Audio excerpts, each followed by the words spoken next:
Good morning students, online classes में आपका स्वागत है।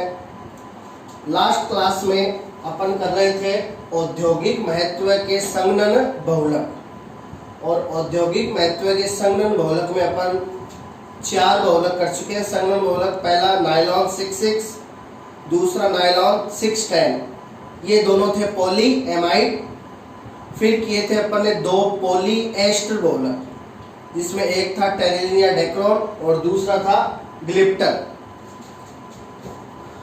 अब अपन आज औद्योगिक महत्व के संगणन बहुलक में 5वां बहुलक करते हैं।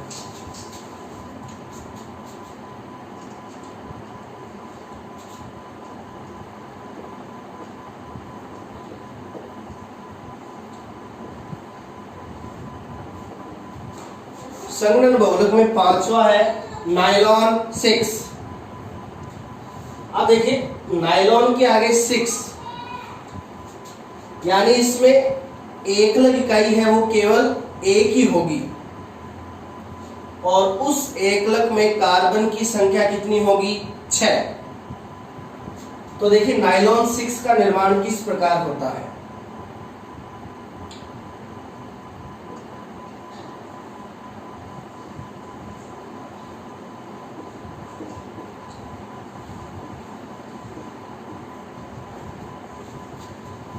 देखिए ये नायलॉन 6 की क्या है? एकलक है। इसमें देखिए कार्बन 5 और 1 6। इसका नाम है एमिनो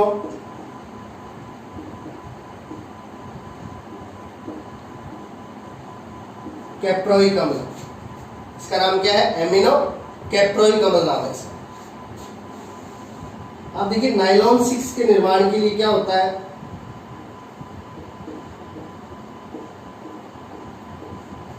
पहले एमिनो कैप्रोइक अम्ल में होता है क्या?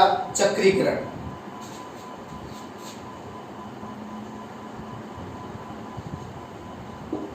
अब एमिनो कैप्रोइक अम्ल है वो कैसा यौगिक है? अचक्रीय। अब ये चक्रीकरण द्वारा बदलेगा एक चक्रीय यौगिक में। अब ये चक्रीय यौगिक देखिए कैसे बनेगा। इधर से NH2 का जाएगा H, और इधर से कार्बोक्सिलिक अम्ल का जाएगा OH। तो NH2 का H, कार्बोक्सिलिक अम्ल का OH, यहां से निकल जाएगा जल का अणु। अब छोटा अणु बाहर निकल रहा है, इसीलिए नायलॉन 6 है वो किस में आता है? संगणन बहुलक में आता है, कि यहाँ चक्रीकरण के दौरान जल के रूप में छोटा अणु बाहर निकलता है। अब देखिए NH2 का H गया, कार्बोक्सिलिक अम्ल का OH गया, तो इधर बचा NH, इधर बचा CO। तो ये जो NH है वो जुड़ जाएगा इस CO के साथ, और ये अचक्रीय यौगिक बदल जाएगा चक्रीय यौगिक में। तो देखिए ये इसका C डबल बॉन्ड O, और इससे जुड़ गया ये NH, और इन दोनों के बीच में है 5 CH2। तो ये अपन कर देंगे यहाँ पे 5 CH2।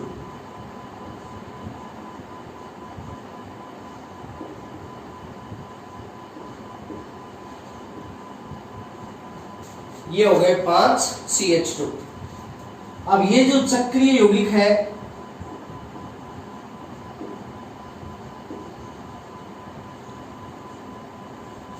इस चक्रीय यौगिक का नाम है कैप्रोलैक्टम।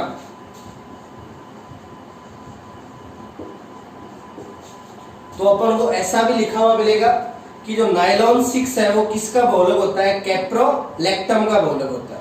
तो अपन ऐसे भी बोल सकते हैं कि नायलॉन 6 की जो एकलक है वो एमिनो कैप्रोइक अम्ल है, जो इसका अचक्रीय रूप है। और ये भी कह सकते हैं कि नायलॉन 6 की एकलक है वो कैप्रोलैक्टम है, और कैप्रोलैक्टम क्या है? चक्रीय यौगिक। अब देखिए अब इस कैप्रोलैक्टम के ले लेंगे कितने अणु? N अणु, और इसका अब करवा देंगे विचक्रीकरण। पहले चक्रीकरण कराया, फिर वापस क्या करा देंगे? विचक्रीकरण। और विचक्रीकरण में जो वलय है जो बनी थी, वलय, चक्रीय वलय, वो वापस खुल जाएगी। तो देखिए विचक्रीकरण में जो कैप्रोलैक्टम है उसकी वलय जहां से बनी थी वहीं से वापस ओपन हो जाएगी। तो CONH के जुड़ने से बनी थी तो ये यहीं से वापस ओपन हो जाएगी। तो इसके कितने अणु लिए थे अपन ने? N अणु। तो देखिए एक साइड में आ जाएगा NH, बीच में 5 CH2 और दूसरी साइड में C डबल बॉन्ड O, और ये N अणु है तो नीचे आ जाएगा N। तो ये जो फॉर्मूला है वो है अपने बहुलक नायलॉन 6 का। तो इस प्रकार से निर्माण होता है किसका? नायलॉन 6 का। तो यहाँ पे ध्यान रखिए, पहले एमिनो कैप्रोइक अम्ल है उसका चक्रीकरण होता है और इस दौरान जल का छोटा अणु बाहर निकलता है और बनता है कैप्रोलैक्टम, और फिर कैप्रोलैक्टम जो एक चक्रीय यौगिक है उसके बहुलीकरण से बनता है नायलॉन 6 विचक्रीकरण द्वारा। तो ये है नायलॉन 6। इसमें एकलक एक ही होती है और उसमें कार्बन की संख्या 6 होती है, इसलिए इसको कहते हैं नायलॉन 6।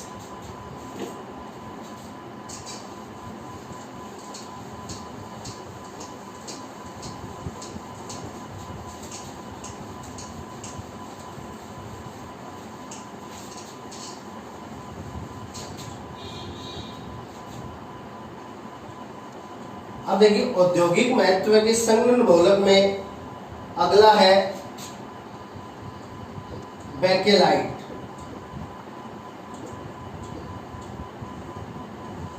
अगले बहुलक का नाम है बेकेलाइट।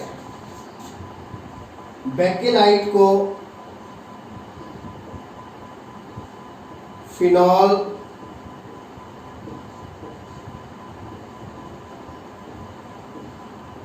फॉर्मेल्डिहाइड बहुलक भी कहा जाता है।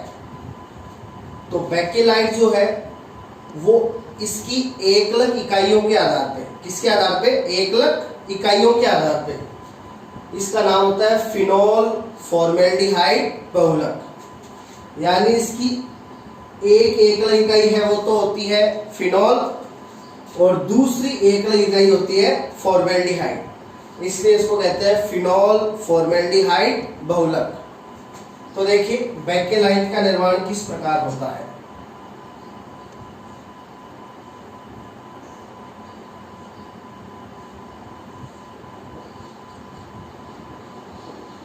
ये पहली एकलक हो गई फिनॉल,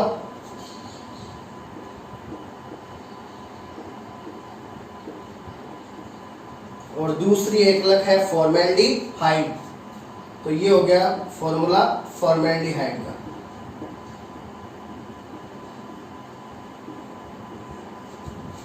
अब देखिए इन दोनों के बीच पहले क्रिया होती है अम्ल या क्षार की उपस्थिति में। किसकी उपस्थिति में होगी? अम्ल या क्षार की उपस्थिति में। तो देखिए ये किस प्रकार होगी। यहाँ पे फॉर्मेल्डिहाइड में कार्बन और ऑक्सीजन के बीच क्या है? डबल बॉन्ड है। तो ये डबल बॉन्ड के इलेक्ट्रॉन जाएंगे किसके पास? ऑक्सीजन के पास।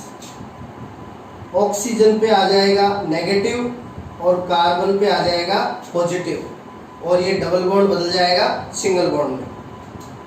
अब देखिए अब ये जो फॉर्मेल्डिहाइड है इसमें कार्बन पे क्या आ गया? प्लस आ गया। अब कार्बन पे प्लस आने के कारण ये कार्य करेगा किसका? इलेक्ट्रॉन स्नेही का।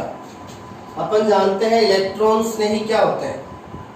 जिस पर पॉजिटिव चार्ज हो। तो यहाँ पे कार्बन पे क्या आ गया? पॉजिटिव, इसलिए किसके रूप में कार्य करेगा? इलेक्ट्रॉन स्नेही के रूप में। अब ये इलेक्ट्रॉन स्नेही के रूप में फिनॉल के एक तो ऑर्थो कार्बन पे अटैक कर देगा और एक पैरा कार्बन पे अटैक कर देगा। तो फॉर्मेल्डिहाइड है उसने इलेक्ट्रॉन स्नेही के रूप में एक तो फिनोल के ऑर्थो कार्बन पे आक्रमण कर दिया और एक फिनोल के पैरा कार्बन पे आक्रमण कर दिया। क्यों? क्योंकि फिनोल है वो इलेक्ट्रॉन स्नेही के लिए ऑर्थो या पैरा निर्देशकारी होता है। आपने 11th में इलेक्ट्रॉन स्नेही के निर्देशकारी प्रभाव पढ़े थे, ऑर्थो और पैरा निर्देशकारी और मेटा निर्देशकारी प्रभाव। तो फिनोल है वो इलेक्ट्रॉन स्नेही के लिए ऑर्थो और पैरा निर्देशकारी होता है। तो देखिए फिनोल में OH यहाँ पे लगा है, तो OH के पास वाला कार्बन ये तो हो गया ऑर्थो और OH के सामने वाला कार्बन हो गया पैरा। तो फिनोल इलेक्ट्रॉन स्नेही के लिए ऑर्थो या पैरा निर्देशकारी होता है, इसलिए फॉर्मेल्डिहाइड एक तो ऑर्थो पे अटैक कर देगा और एक पैरा पे अटैक कर देगा। तो यहाँ पे क्रिया कौन सी होगी? इलेक्ट्रॉन स्नेही प्रतिस्थापन। यहाँ पे क्रिया कौन सी होगी? इलेक्ट्रॉन स्नेही प्रतिस्थापन होगी। यानी एक इलेक्ट्रॉन स्नेही है वो दूसरे इलेक्ट्रॉन स्नेही को क्या कर देगा? प्रतिस्थापित। तो फॉर्मेल्डिहाइड है वो ऑर्थो और पैरा से यहां से प्रतिस्थापित कर देगा किसको? H प्लस को। किसके रूप में? इलेक्ट्रॉन स्नेही के रूप में। हाइड्रोजन प्लस के रूप में जा रहा है और प्लस वाला क्या होता है? इलेक्ट्रॉन स्नेही। तो एक इलेक्ट्रॉन स्नेही ने दूसरे इलेक्ट्रॉन स्नेही को क्या कर दिया? प्रतिस्थापित। तो ये क्रिया हो गई इलेक्ट्रॉन स्नेही प्रतिस्थापन। अब देखिए ये जो H प्लस यहां से प्रतिस्थापित हुआ है इसका क्या होगा? ये H प्लस है वो जुड़ जाएगा फॉर्मेल्डिहाइड के O माइनस से। तो ये H प्लस है वो फॉर्मेल्डिहाइड के O माइनस से जुड़ जाएगा। तो ये हो जाएगा CH2OH। फॉर्मेल्डिहाइड पूरा क्या हो जाएगा? CH2OH हो जाएगा। तो देखिए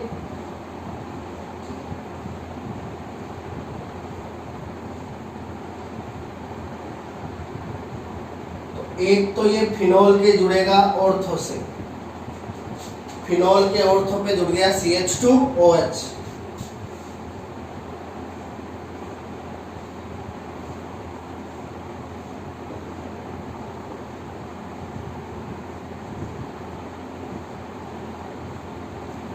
और एक ये फिनोल के जुड़ेगा पैरा कार्बन से, ये फिनोल के पैरा पे जुड़ गया CH2OH। अब देखिए तो ये यहाँ पे स्टार्टिंग में फिनोल और फॉर्मेल्डिहाइड की क्रिया से कितने यौगिक बनेंगे? 2 यौगिक बनेंगे। अब देखिए इन दोनों यौगिकों के नाम। देखिए इस इतने को कहा जाता है बेंजील एल्कोहल। क्या कहते हैं इसको? बेंजील एल्कोहल कहते हैं। अब बेंजील एल्कोहल के पास वाले कार्बन पे है OH। देखिए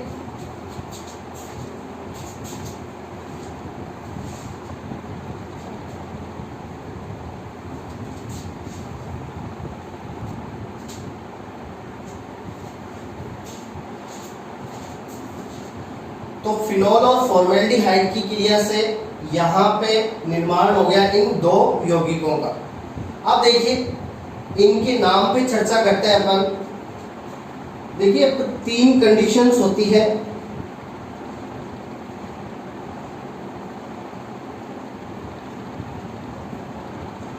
बेंजीन पे लगा हो यदि CH2, बेंजीन पे क्या लगा हो? CH2, तो उसको कहा जाता है बेंजील।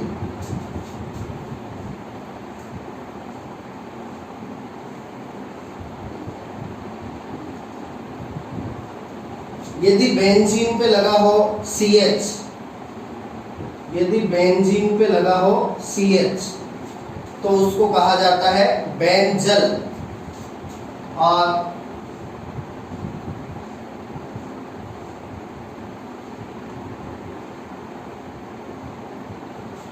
बेंजीन पे लगा हो ओनली C तो उसको कहते हैं बेंजो।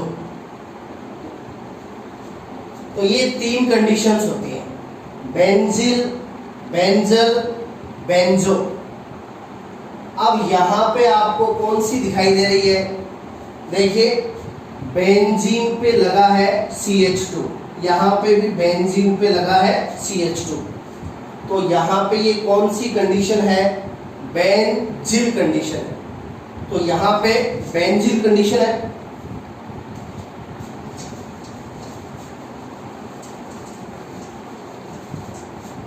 तो ये इतना क्या हो गया? बेंजील हो गया, और बेंजील से लगा है OH, तो ये इतना हो गया बेंजील एल्कोहल, और बेंजील एल्कोहल के पास वाले कार्बन पे लगा है OH। तो देखिए, तो पास वाला कार्बन ऑर्थो हो गया, तो ऑर्थो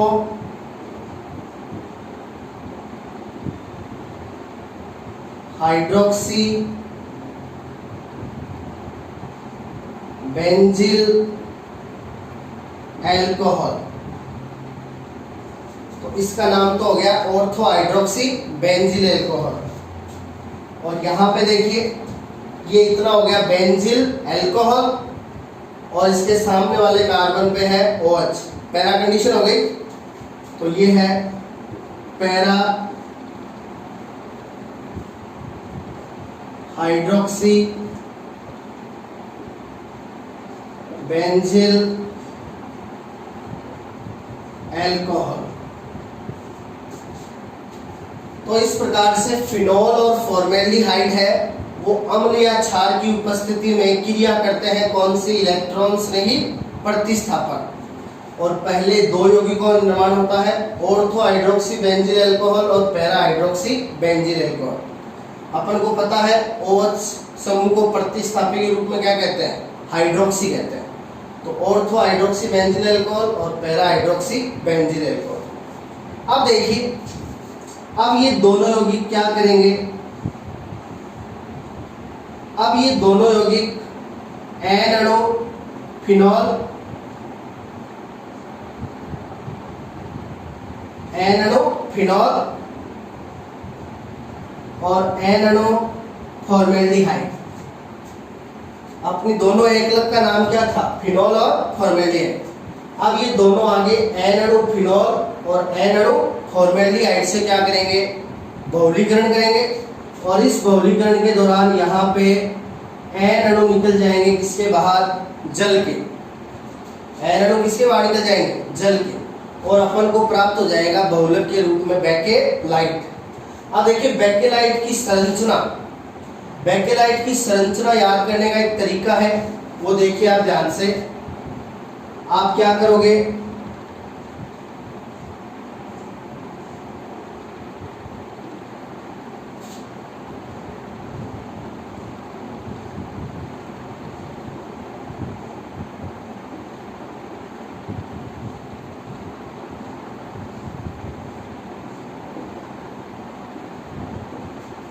तीन फिनोल के अणुओं को लिख लिया ऊपर की साइड में,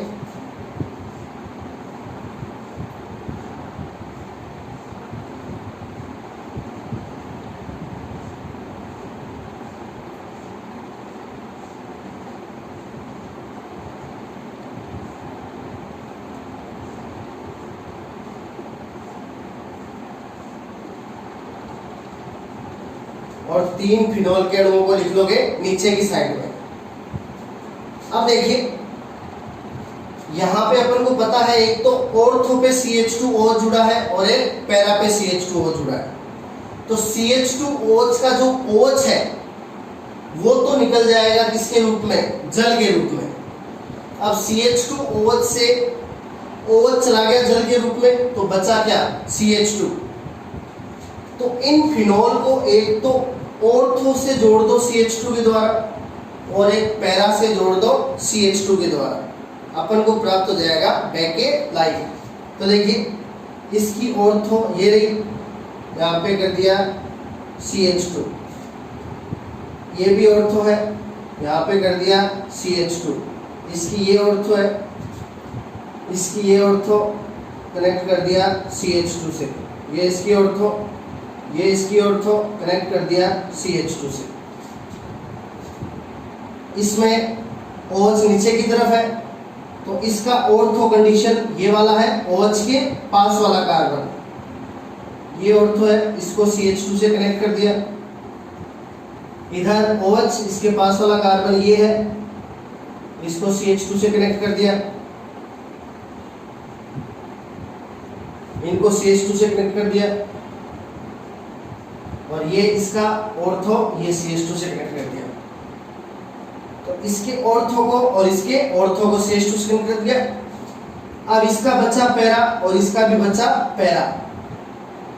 OH के सामने वाला कार्बन ये इसका पैरा, OH के सामने वाला कार्बन ये इसका पैरा। तो इनको भी कनेक्ट कर दो किससे? CH2 से।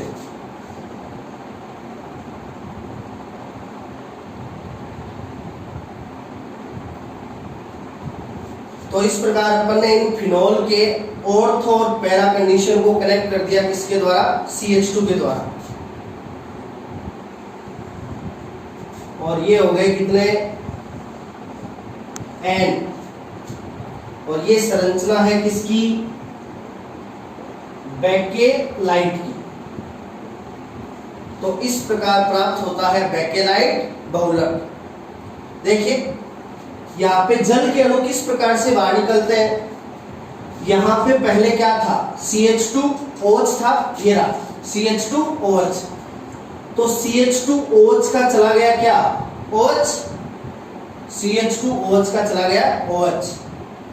और ये इधर वाले फिनोल से टच करेगा तो इस फिनोल के ऑर्थो का चला जाएगा H।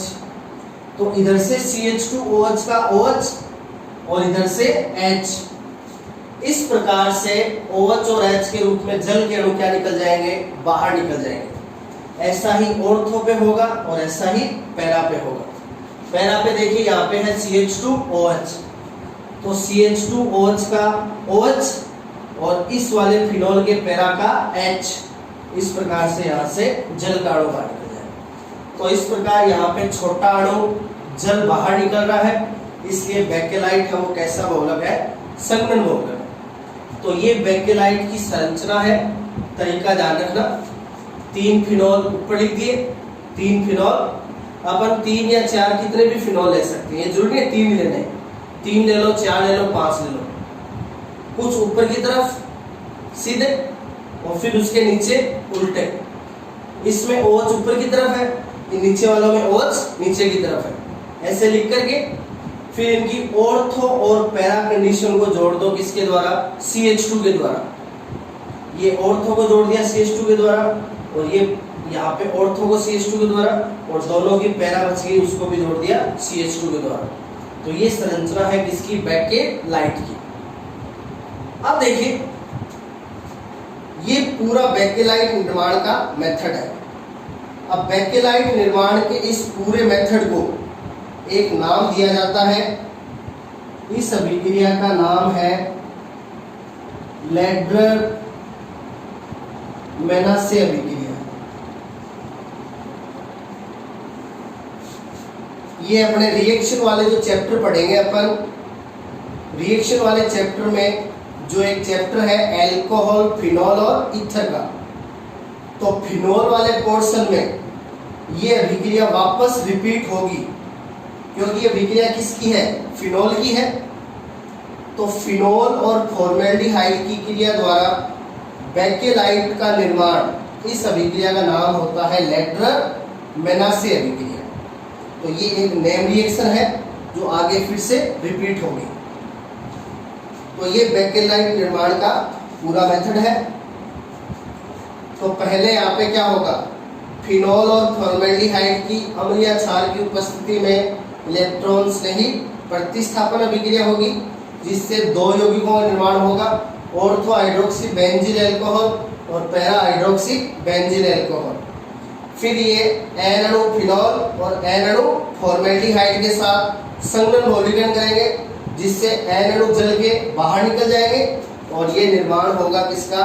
बेकेलाइट का। और इस अभिक्रिया का नाम है लैड्रर मेनासे अभिक्रिया। अब देखिए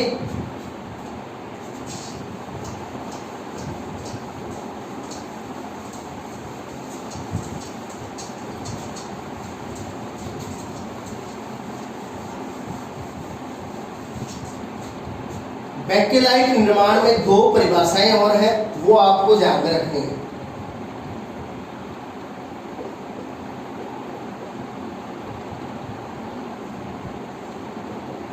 बेकेलाइट निर्माण के दौरान पहली परिभाषा है वो है नोवोलेक। तो नोवोलेक क्या होता है?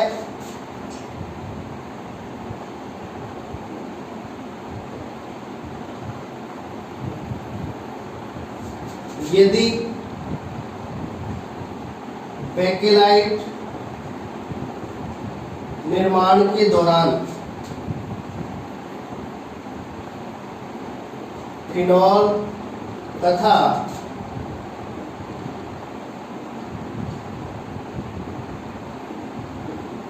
फॉर्मेल्डिहाइड को एक से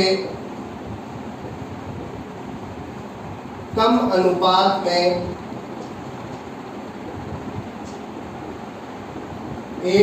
अनुपात में लिया जाए तो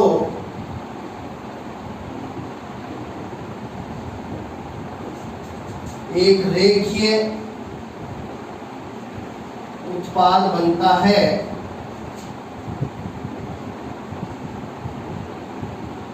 जिसे नोवोलेक कहा जाता है। तो ये बेकेलाइट के निर्माण के दौरान ध्यान रखना एक परिभाषा आती है, नोवोलेक क्या होता है। तो नोवोलेक है वो बेकेलाइट निर्माण के दौरान बनने वाला एक रेखीय उत्पाद होता है। तो इसकी कंडीशन क्या है? यदि बेकेलाइट निर्माण के दौरान, अब बेकेलाइट की दोनों एकलक का क्या नाम है? फिनॉल और फॉर्मेल्डिहाइड। यदि बेकेलाइट निर्माण के दौरान फिनॉल और फॉर्मेल्डिहाइड को एक से कम अनुपात में लिया जाए तो एक रेखीय उत्पाद बनता है जिसे क्या कहते हैं? नोवोलेक कहते हैं। एक और परिभाषा है यहाँ पे,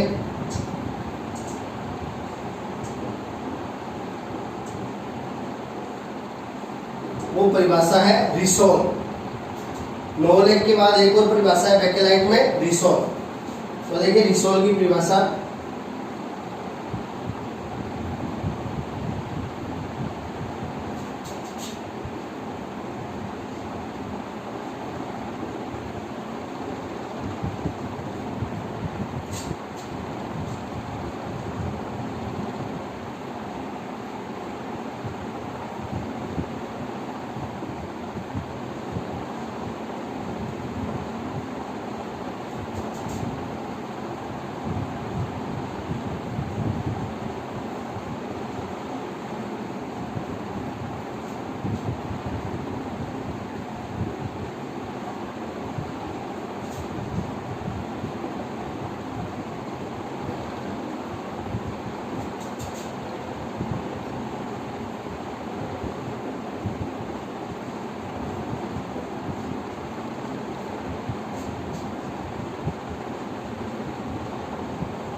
तो ये रिसोल की परिभाषा है।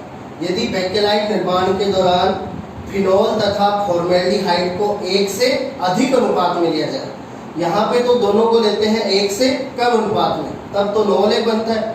और यदि फिनॉल और फॉर्मेल्डिहाइड को एक से अधिक अनुपात में लिया जाए तो प्राप्त उत्पाद का नाम होता है रिसोल। तो ये बेकेलाइट के अंदर दो और परिभाषाएं हैं, ये ध्यान में रखें, नोवोलेक और रिसोल। तो इस प्रकार अपने औद्योगिक महत्व के संघनन बहुलक में 6 बहुलक हो गए, नायलॉन 66, नायलॉन 610, टेरिलिन या डेक्रोन, ग्लिप्टल, नायलॉन 6 और ये अभी बेकेलाइट। तो आगे नेक्स्ट क्लास में, थैंक यू।